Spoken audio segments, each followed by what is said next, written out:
up and throw a tantrum. Good day everyone, and welcome to another LEGO Ninjago review. Today we're going to be doing set 71705. The Destiny's Bounty contains 1,781 pieces, contains 7 minifigures, and retails for a very agreeable $160 here in Canada, which is quite nice. I appreciate that. It's perfectly agreeable, it's perfectly nice, makes it so that the price per piece rounds out all very well, so yeah.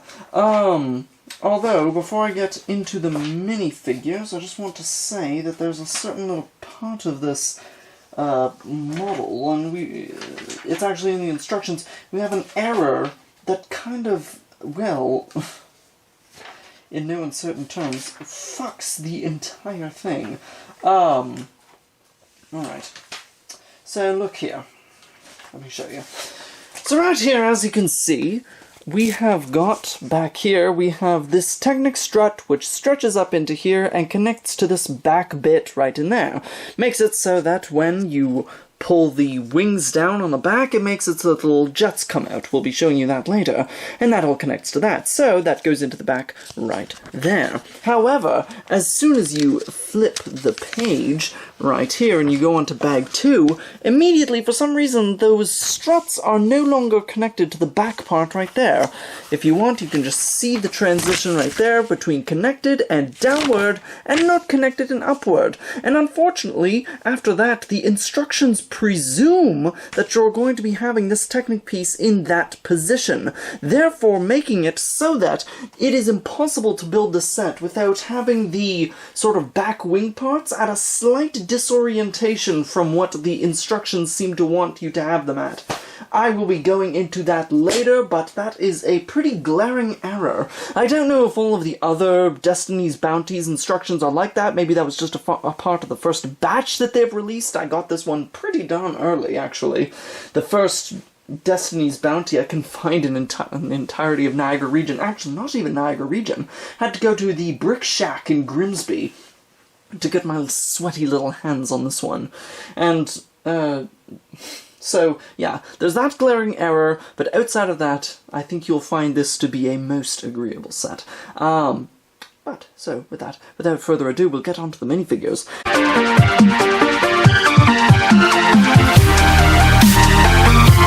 And first off we have Wu here, and this version of Wu is surprisingly common. I knew he wasn't rare or anything, but he comes in 8 sets, like, god damn. I remember back when he was a little bit sought after, this version. But no, I like the Legacy one. I really liked it in Ninjago back in the day when they made the transition between him wearing the white and him wearing the black. Kind of wish that he kept wearing the black sort of moving forward. It's kind of unfortunate that he's returned to the white almost permanently. I mean, until the Legacy sets came out.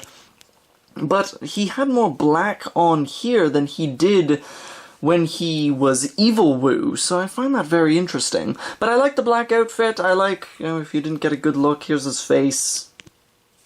There it is. Very common minifigure, 8 sets, very easy to get your hands on him. Yeah, but, you know, it's nice to get him. And this is one of the few sets wherein you get the entire ninja team. I think this is the 4th set we've gotten that's like that. There was the Destiny's Bounty LEGO Ninjago movie, there was the Temple of the Ultimate Weapon. Temple of the Ultimate Weapon had all the ninja. That one Legacy Dojo had all of the ninja, and then this one has all the ninja. And I sort of have a pact to get all of the sets that come with all of the ninja, because I think it's just really cool, honestly. But no, so after Wu, then we've got Kai right here. Looks quite good, I really like him, but he's the Legacy one that we've gotten previously, although this time, ooh, he has a scabbard, wow. Pretty standard scabbard, though. Nice face, good face, no one likes Kai, but his minifigure is perfectly serviceable. There's his back print, it's quite nice, the dragon continues onto the front, there's a leg print, yeah, not too really much to say about Kai. These Legacy minifigures are all really quite common, although it's nice that this is a set that comes with them with some scabbards. I like that. That's a nice little variation, something neat to include, so it's not just like essentially the same minifigures from the dojo. And then we've got Jay, extra cute. Love his outfit right there. It's really nice. I like the sort of, the two sort of, you know, clamps, whatever. Nice back print right there, once again with the dragon, bippity-boo, and he looks all quite good. And then he has got the nunchucks with the sort of dragon handles on them. Oh, I guess if you didn't see, then you've also got Kai's weapon right there. These old weapons are so nice and nostalgic, because, you know, they don't really have these weapons anymore. You know, nowadays, Jay has, like, a chain scythe thing. You know, Cole's got his hammer. Like, the weapons are all different now. But I must say, I think that my favorite weapon change was actually, speaking of which, Cole's hammer. While I do like the scythe was nice in its day, I think the hammer is just so much more appropriate to his character, just in general. And, you know, just the fact that he's, like, all about earth and smashing the earth and whatnot. I don't know, the scythe comparatively almost seems kind of awkward, but I'm glad that they gave him the hammer now. But still, of course, it's a legacy set, so he's going to have the scythe, and I love this scythe with the dragon head right there, and, you know, the blade and everything. And of course, Cole is my favorite, because I love that head. My Sig-Fig head is the CMF Cole's head, and so, you know, I just love Cole. Cole is the best. Love Cole. There's his torso, there's his back print, all well and good. Babata Brutzi, as it were. So yeah, grumpy face, smiling face, and then there's his, like, print right there with, like, sandal detail, which is quite nice. For some reason, he's the only ninja who has a scabbard with a silver sword instead of gold. I don't really know why, because the silver doesn't really match with anything on him, I mean, except for maybe this breastplate. So I guess it makes a little bit of sense, although, I don't know, maybe the gold just would have, I don't know, the gold looks better. It's not really a problem, though, because this set comes with tons and tons and tons of extra, you know, weapons. As the Ninjago sets always do, and I always appreciate it. I love getting extra weapons. Then we have Zane, who I think is probably my favorite legacy minifigure. I just think that it's translated really, really nicely. I love that torso. I love the black against the white. It's so strong, and I love the way they integrated the dragon on this outfit. It just looks really nice, the way it sort of is, you know, just flying across the front of his torso. It looks really good. I love the legs on him. They're really nice. Then, as you can see, he's got his shurikens right here, which, you know, his classic weapon. Then he's got the Lego Ninjago movie head, which is all well and good. I find it very interesting that they kept on using the Lego Ninjago movie heads with the Legacy minifigures. When I first heard that they were going to be coming out with Legacy, you know, a gajillion years ago, I thought that they would be maybe reverting to something more similar to the earlier versions of the characters, but, you know, it's not really a big deal. I don't really care. It's just an interesting sort of melding of the styles.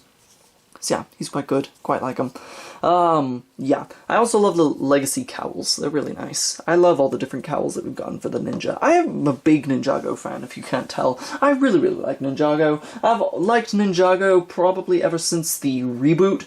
You know, with the Ninjroids and whatnot. Ninjago's just so cool. I don't really understand why a bunch of Lego fans, A-fools if you were, seem to really dislike Ninjago, because I don't understand why. It's just, it's so cool. I love how distinct the characters are. It's completely original to Lego, you know, in a time when it feels like licensed really dominates things. I just love always being able to go get something that's Ninjago, and it's just one of the standbys that just, it's always there, and they keep releasing more of them, you know. Hidden Side was really nice, but now it's leaving, you know, all the other, like, Lego-made themes, all the agents, Chima, whatever. You know, they're really nice and everything, but it's always just nice to have Ninjago, because Ninjago is just one of those things that for the last, Jesus, 10 years or so, it's always just been there, and it's really nice. It's because it's so consistently good. Getting off track here. Then we've got Nia, and as a matter of fact, Nia and Lloyd are exclusive, which is quite nice. I really appreciate that. So Nia's exclusivity is quite minor. She just has a new torso. Instead of being like a dragon torso, now she's got this on her torso. Standard helmet, standard face. She's got... what's the villain from the digital theme called? Anyways, she's got his, like, shoulder pad piece right there, and then she's got this on her torso now. Interesting, looks good. back printing looks quite nice. Then she's got a smiling face right there. Katana, same legs that we've gotten previously, and yeah, I don't know why they changed her torso, but it's nice to get 2 exclusives in a set of this size. I honestly thought that the only exclusive was Lloyd, which is a huge draw for this set, especially considering that this is like the first form in which we were introduced to Lloyd Garmadon, and it's so cool. I love getting him like this so much. So this is Legacy Lloyd in his original version, and I must say I really, really like it. The adaptation of the torso is really, really good. I like how they've made it look even more like a sweater with like the green lines up here and then like the 5 right there, you know. Foreshadowing that he's the 5th ninja, very cute, and then like the drawn-on Garmadon details are quite nice.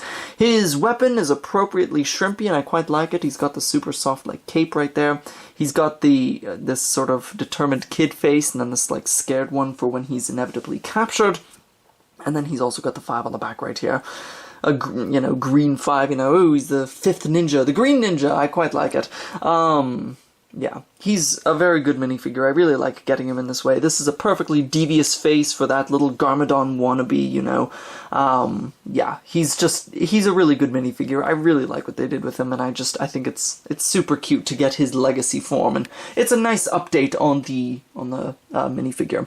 So yeah, those are your minifigures, and I cannot help but to be quite content with them. You get your obvious draw, which is the Garmadon Lloyd minifigure, but then you've also got the other exclusive, and then you just have the entire ninja team, which is something that you'd want to get in a Destiny's Bounty set. So yeah, those are your minifigures. It is good, it is great, it is excellent, no complaints about them. Let's get right on to the set.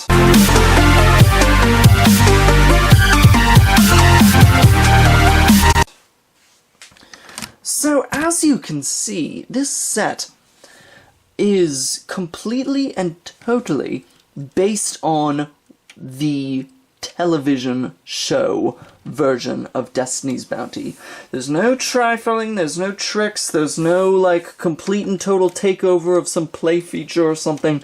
This is LEGO's attempt at the most pure rendition of a TV show accurate Destiny's Bounty. And as you can see, just from looking at it, the accuracy is quite incredible. The colors are all there, the shapes are all there. Like, listen, I'll be the first one to say that show is a piece of shit. I hate that show. It's terrible. It's borderline unwatchable. But that's not really what we're talking about here. We're talking about a set that is meant to look as much like the show as possible. And as that is their goal, this could not be better. It is so unbelievably accurate. It looks absolutely wonderful.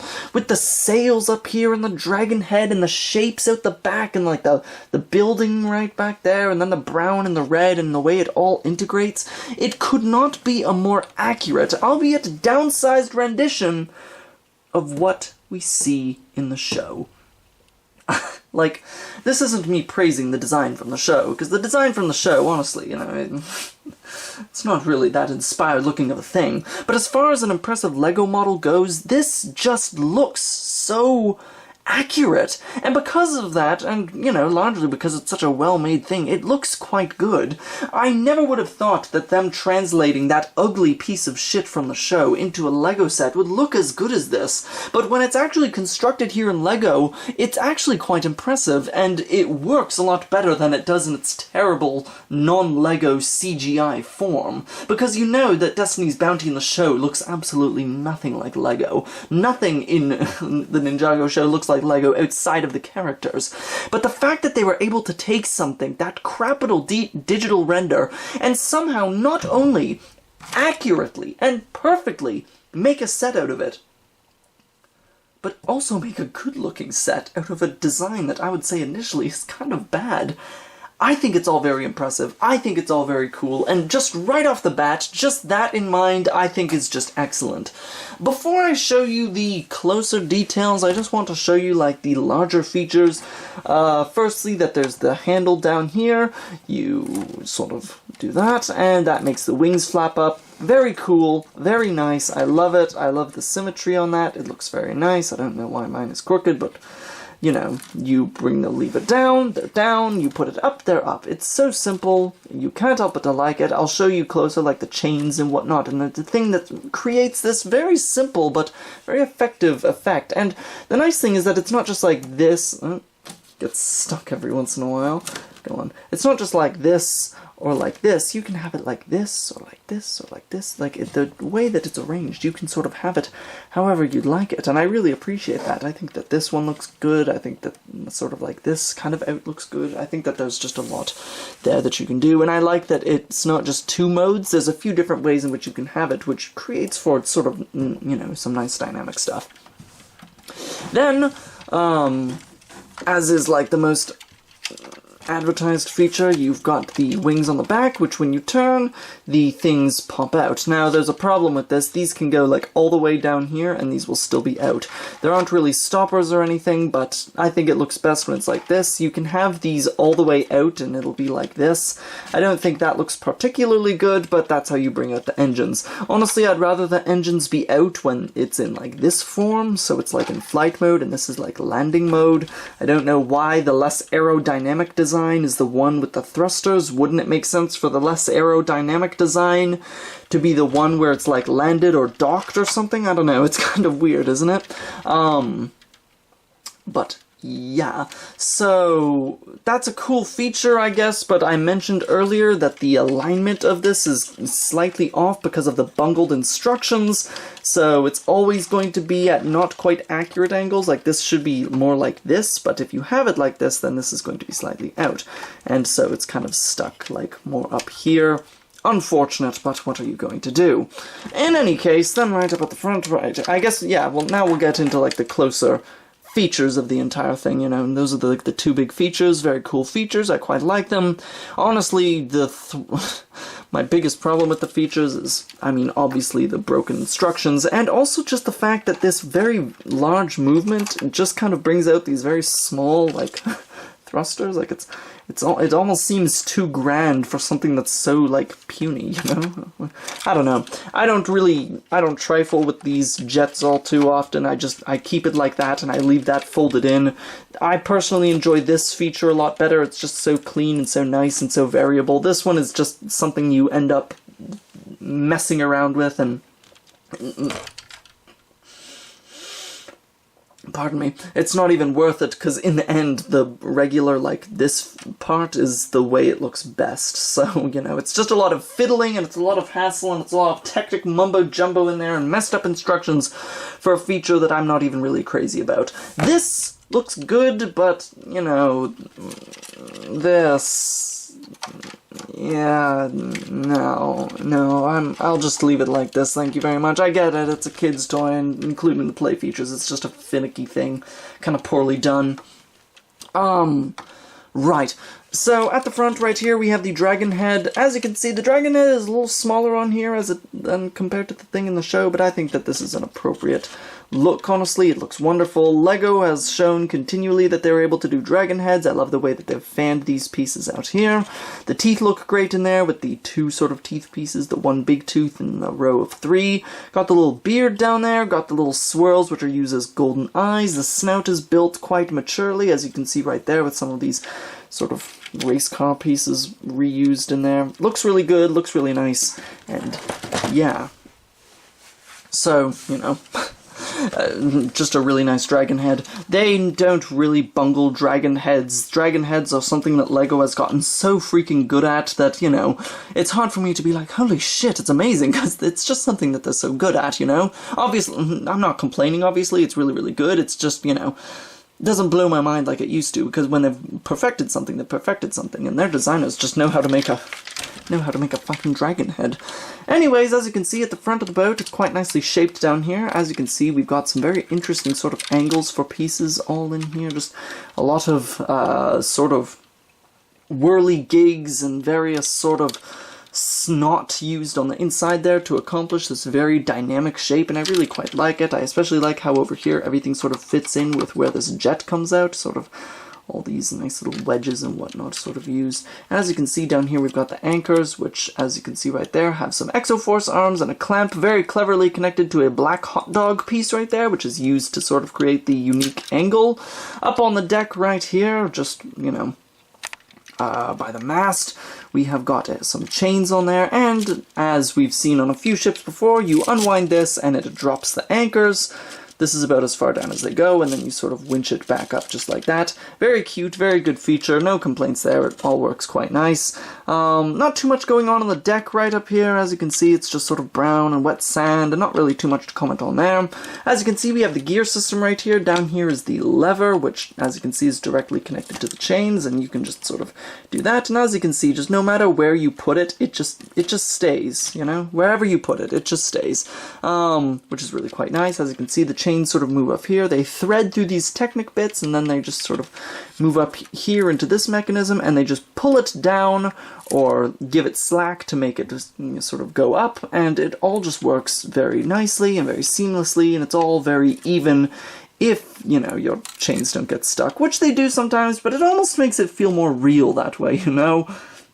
I feel like on a real ship, sometimes the chains would snag and you'd have some uneven sort of mass, sort of, you know, sails. I don't know why all my ship knowledge is leaving me. Unfortunately, you have to be very precise with angling these chains on this handle right here, because as you can see, if they can oscillate, obviously, in all sorts of different ways.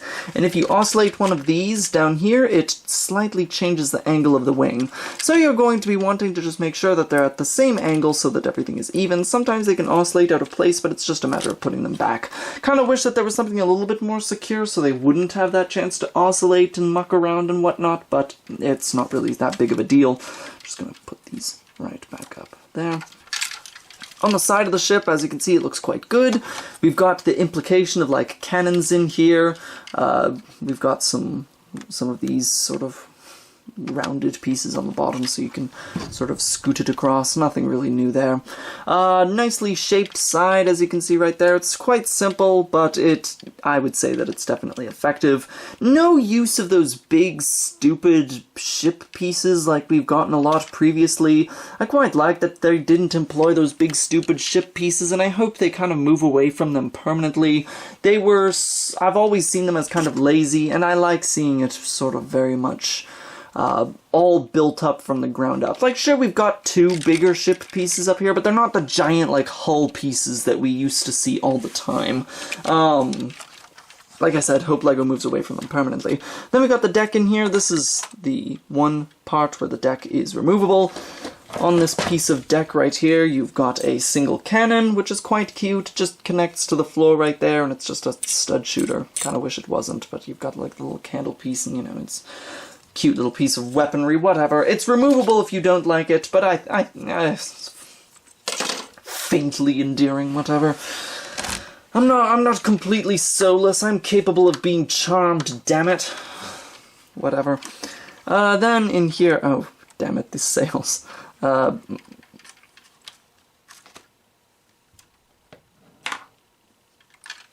you can see in here, we've got nothing really. We've got a crate back there, we've got a dummy on the wall right there, and then we've just got some stairs which lead up here. Stairs just sort of very simply connected to like that gate piece, and it just sort of leads up into the cabin right there. As you can see, the wall, it's just not really very appealing. It's just the bottom side of the plates on the outside, and then back here we've just got a crate, and beyond that crate is utter darkness, because that's just like technical things and whatnot going on in there. You can't really see what's going on, but yeah. On this side, you've got nothing attached to that wall, just an empty clamp. That's what it looks like. Now let me show you this training dummy that we've got in here, right after I show you that in the rubbish bin, we have a single sort of, one of these newer color pieces, and then we've got two studs. I guess that's extra ammunition for the cannon. Don't know what the triangle piece is, but, you know, no, you don't. Who knows what that triangle piece is? Maybe it's some obscure reference to the show, who can say? Cute little dummy right here, no face print, just a standard hat and then some Exoforce claws just sort of secured to that, and a telescope and a little base and a brown head. Nothing really, just cute little thing. I kind of like that it's like secured to the wall, so like, you know, when they're docked they can sort of fight with it. So yeah, that's all quite good. And as you can see just on this part right here, if you didn't see, it's just got like some stair pieces, the one stair piece leading to here and the other one leading up to the inside of the cabin. Now the cabin back here, as you can see, is quite ornate. I'm just going to leave the sail off for now. It makes... oh, well, cabin doesn't really want to seem to stay there.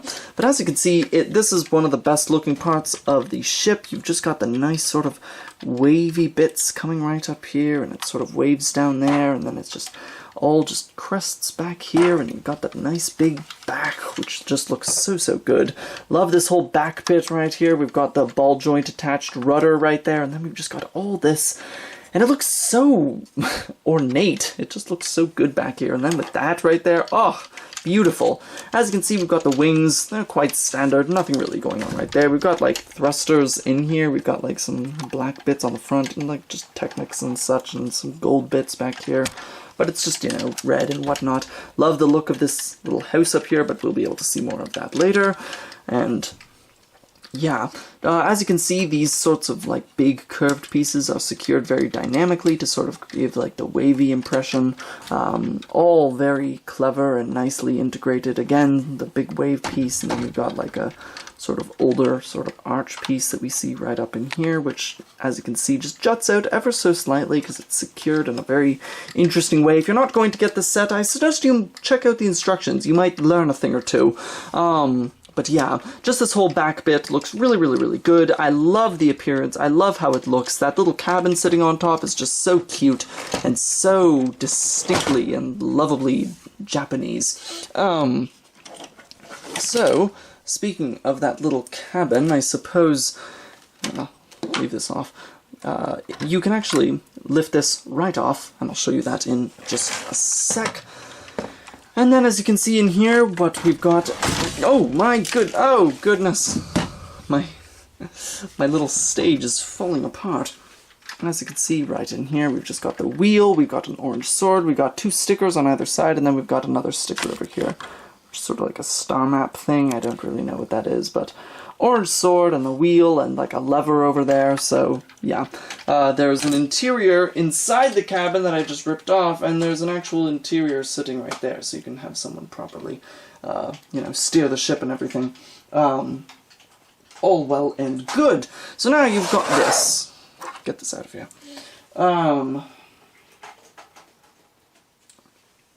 Got your little cabin.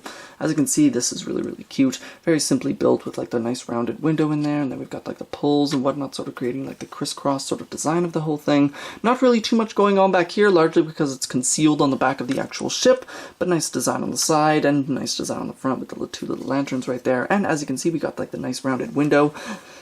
Love this sort of up here. Looks really good. Nice integration of like the red rod pieces. And then up on the roof we have some sausages, which are used as sort of ornate Asian style decoration, and as you can see, Exoforce arms are used right here to create the very elaborate roof. As you can see on the back, we have some sticker pieces which are used to create the flags, which is all well and good. So what you do is you take off the roof piece right there like that, and then you can fold this open, and then you've got a little room, which is fucking adorable. As you can see right here, we got a little sort of sword shrine, Asian symbols with stickers on the side right there, little sort of shrine-looking things over here. As you can see, we have Lego Movie Lloyd's sword right over there, and then we've got just a little dagger right there. So yeah, that's really cute little area. I love that, and then you just close it up and you put the roof on top. The roof itself, if you open up this back bit right there and you pull this out, then you've got a little weapons rack right here. I feel like there should be more weapons on here, but maybe this is all they tell you to put there. Regardless, you can fit like 4 katanas on here and then just a weapon on the end right there. And it's got 4 stickers on the top right there. Kind of weird allocation of stickers. Why would they put that many here? But yes, that's your little weapons rack, and it just sort of slides in there very neatly, and no one needs to know about it. A cute little thing, you know? So when you want to, like, have a little interior scene, I kind of like the idea that you detach the room and you can fold it open like this. A lot of the time it can be hard getting your fingers inside, like, ship or building sets, so I kind of like the fact that this one can just be lifted off altogether and opened up and you can play with it sort of separately, but still act as though you're playing within the interior of the ship. I think it works quite nicely, I think it looks good, and I think that this is just a neat sort of little mini dojo you can have here. You can set up like a practice dummy and whatnot, and you can have little meetings with all your ninja in here and everything. It all works really well, and I quite like it. I think that that is a clever way to sort of deal with the problem of how hard it can be getting your fingers inside of Lego ship sets. Now the problem comes when you're trying to reattach the roof, because here's the thing. Having the walls hinged, these stud pieces that the roof attaches to are on the hinge. So, if this is even slightly off, then it is basically impossible to get the roof on. It is very, very finicky. You couldn't tell earlier, but my heart basically broke when I had to take the roof off because the roof is borderline impossible to get back on. You have to, like, be super gentle with it, and you have to, like, try to align it all perfectly, and you're always breaking the roof when you're doing it. You cannot reattach the roof without breaking. Oh, I did it. Oh, mercy me, I actually did it. Okay, thank goodness. Yes, I did it, and I'm never taking off that roof again. As you can see on the front right here, we have some even more detail with battle droid arms and a black sausage. Not crazy about how that looks, honestly. It's not really that good of a look, but whatever. It's fine.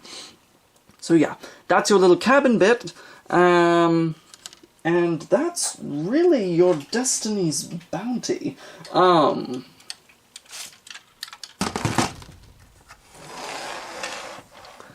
Let's see if we can just sort of get this right on top. Come on. Bingo. Wonderful.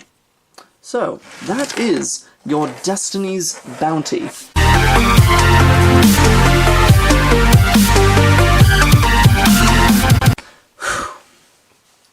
Pain in the ass review. And also a pain in the ass build, especially when the instructions have errors like that. And the roof of your little cabin is almost impossible to get on. But despite those hiccups, I can't help but to like this set. It's so charming, and it doesn't overcomplicate things. I don't feel like there's excess clutter or there's too much trying to go on. There's not like too many play features. They kept it sort of simple in a way, you know? And I think a large part of that is just how dedicated they were to making this as accurate as possible to the actual show, and I think that that was a really impressive sort of goal for them to undertake. This set doesn't feel like it's bogged down by a million play features because it builds and it feels more like a display model than anything else. Even the play features really are just kind of different modes of displaying it, honestly. And I can't deny just how nice that is. Here's the thing, though. As much as I really do like this set, it's kind of unfortunate because Destiny's Bounty has a legacy, no pun intended, of really good sets.